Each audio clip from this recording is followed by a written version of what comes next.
ഇങ്ങോട്ടിരുന്നേ. നീ വൈകുന്നേരം ഒന്നും കഴിച്ചില്ലല്ലോ. ഒരു ഗ്ലാസ് ചായ എടുക്കട്ടെ?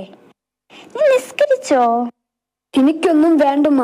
നിങ്ങളിങ്ങനെ ഓരോന്ന് ചോദിച്ച് എന്നെ ദേഷ്യം പിടിപ്പിക്കല്ലേ. എനിക്ക് കുറെ പണികളുണ്ട്. നീ എപ്പോഴും ഈ ഫോണിലാണല്ലോ മോനെ. നിന്റെ കൂടെ ഒന്ന് സംസാരിക്കാൻ കൊതിയായിട്ടാണ്.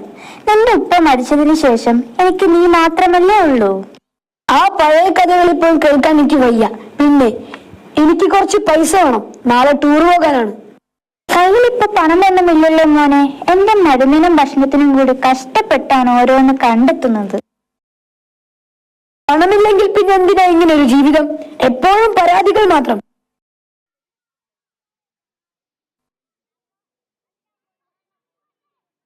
അമ്മയെ നീ ഇങ്ങനെയൊക്കെ വിഷമിക്കുന്നത് ശരിയാണോ? അവർക്ക് സുഖമില്ലല്ലോ. നീ ഒന്ന് പോ അമ്മാൻ. അവർക്ക് എപ്പോഴും എന്തെങ്കിലും അസുഖമാണ്. എന്റെ സ്വാതന്ത്ര്യം കളയാനായി ഓരോരോ നാടകങ്ങൾ. എനിക്ക് മടുത്തു.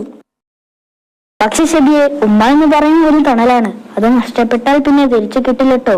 അതൊക്കെ നിന്റെ തോന്നലാണ്. എനിക്കിപ്പോ എന്റെ ഇഷ്ടത്തിന് ജീവിക്കണം. എന്താ ഇവിടെ എല്ലാവരും? ശരി, ഉമ്മ പോയി. ഹൃദയാഘാതമായിരുന്നു. നിന്നെ അവർ ഒരുപാട് വിളിച്ചു. പക്ഷെ നിന്റെ ഫോൺ സ്വിച്ച് ഓഫ് ആയിരുന്നു. അമാൻ, നീ എന്താണ് പറയുന്നത്? ഉമ്മ, എന്റെ ഉമ്മ. ഉമ്മ, ഒന്ന് കണ്ണു തുറക്കുമ്മ. ഞാൻ പറഞ്ഞതൊക്കെ തെറ്റാണ്. ഞാൻ ഉമ്മയെ ഒരുപാട് വിഷമിച്ചു. എനിക്ക് ടൂറ് വേണ്ടുമ്മ. എനിക്ക് പൈസയും വേണ്ട. എനിക്ക് ഉമ്മയെ മതി. ഇനി ഒരിക്കലും ഞാൻ ഉമ്മയോട് ദേഷ്യപ്പെടില്ല. ഉമ്മ, ഒന്ന് മിണ്ടുമ്മ.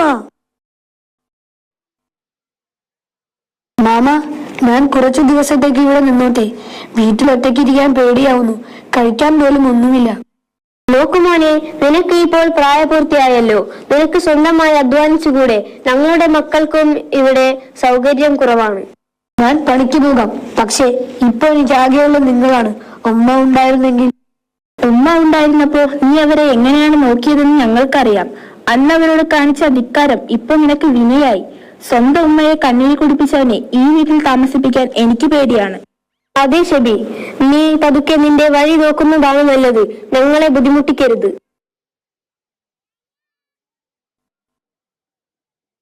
എന്താ ഷബി നീ ഇവിടെ ഇരിക്കുന്നത്? നീ നിന്റെ മാമാടെ വീട്ടിലല്ലേ? അമ്മാനെ, ഉമ്മ ഉള്ളപ്പോൾ ഞാൻ രാജാവിനെ പോലെയായിരുന്നു. ഞാൻ എന്ത് തെറ്റ് ചെയ്താലും ഊട്ടാൻ എന്റെ ഉമ്മ ഉണ്ടായിരുന്നു. ഉമ്മ പട്ടിണി കിടന്നിട്ട് എനിക്ക് ഭക്ഷണം തന്നു. ഞാൻ അവരെ ചീത്ത വിളിച്ചപ്പോഴും എനിക്ക് വേണ്ടി പ്രാർത്ഥിച്ചു. അതല്ലേ ഞാൻ അന്നേ പറഞ്ഞത്, ഉമ്മയുടെ വില അവർ പോയാലേ അറിയുമെന്ന്. ലോകത്ത് എല്ലാവർക്കും നമ്മളോട് സ്നേഹമുള്ളത് എന്തെങ്കിലും സ്വാർത്ഥത കൊണ്ടാണെന്ന് ഇപ്പൊ എനിക്ക് മനസ്സിലായി. ഉമ്മയ്ക്ക് മാത്രമേ എന്നോട് പകരമൊന്നും ആഗ്രഹിക്കാത്ത സ്നേഹമുണ്ടായിരുന്നുള്ളൂ. ആ സ്നേഹത്തെ ഞാൻ ചവിട്ടി മതിച്ചും എനിക്കിപ്പോ ഒരു വീടില്ല. ഉമ്മയുടെ കൈകൊണ്ട് തരുന്ന ഒരു തുള്ളി വെള്ളമില്ല. ഞാനെല്ലാം നഷ്ടപ്പെട്ടതായി. സാരമില്ല ഷബി, നീ നിന്റെ തെറ്റുകൾ തിരുത്തി നല്ല രീതിയിൽ ജീവിച്ചു തുടങ്ങി. അതാകും നിന്റെ ഉമ്മയ്ക്ക് നൽകാൻ കഴിയുന്ന ഏറ്റവും വലിയ പ്രായശ്ചിത്തം. ഉമ്മ മാപ്പ് ചോദിക്കാൻ പോലും എനിക്ക് അവസരം തന്നില്ലല്ലോ. നിങ്ങൾക്കൊപ്പം സ്വർഗത്തിൽ ഒരിടം തരാൻ പഠിച്ചവനോട് ഞാൻ എന്നും അപേക്ഷിക്കും.